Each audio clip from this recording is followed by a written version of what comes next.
তো নমস্কাৰ বন্ধুসকল, কি খবৰ? আশা কৰোঁ আপোনালোকৰ ভাল আৰু আপোনালোকৰ আশীৰ্বাদতো মোৰো ভাল।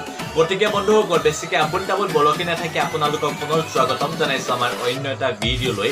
আৰু আপোনালোকে চাই আছে এখন আটাইতকৈ সৰু চেনেল মিষ্টাৰ দাস।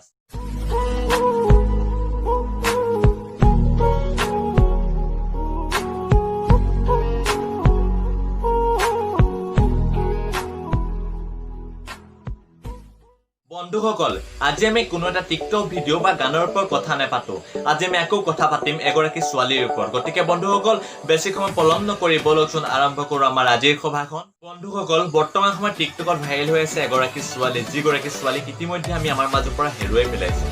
কিন্তু বন্ধুসকল, আপোনালোকে ভুল নুবুজিব, আজি মই তাইক কোনো ধৰণৰ বেয়াকৈ ক'ব অহা নাই বা আজি তাইক মই কোনো ধৰণৰ ৰোষ্ট কৰিব অহা নাই। মাথো সেইগৰাকী ছোৱালীক লৈ মাথো আপোনালোকক মই দুটামান কথা কওঁ। কিন্তু কথাকেইটা কোৱাৰ আগতে সেইগৰাকী ছোৱালী মৃত্যুৰ পূৰ্বে টিকটকত দুটামান ভিডিঅ' দিছিল। সেই ভিডিঅ'কেইটা চাই লওঁ আহকচোন।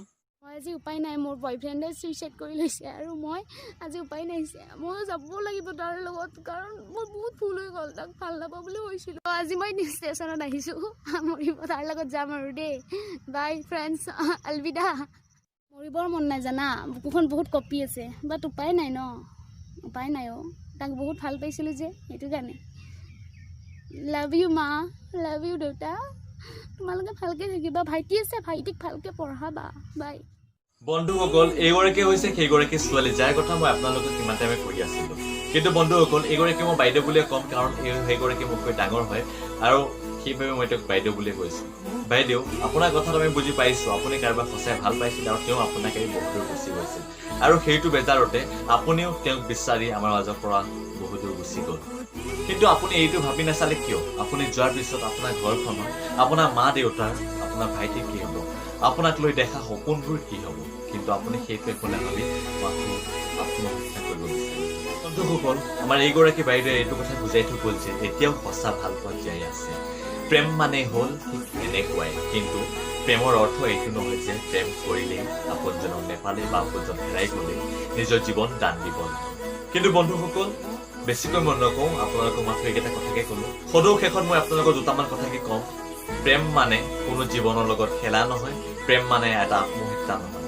আৰু সেইসকল মাক দেউতাকক কৈছোঁ, যিসকল নিজৰ ল'ৰা ছোৱালী, নিজৰ সন্তানৰ মৰম ভাল পোৱা বুজি নাপায়, সেইসকল ল'ৰা মানুহক কৈছোঁ, আপোনালোকে এইবোৰ বুজক। কাৰণ যিজন ল'ৰাই বা যিজনী ছোৱালীয়ে তেওঁৰ আপোনজনৰ ওচৰত সুখ বিচাৰি পাব, হয়তো আপোনালোকে যিজন ছোৱালী বা যিজন ল'ৰাক চাই দিব, তেওঁৰ ওচৰত সেইখিনি মৰম তেওঁ নাপাবও পাৰে। গতিকে অকণ ভাবি চিন্তি সিদ্ধান্তবোৰ ল'ব।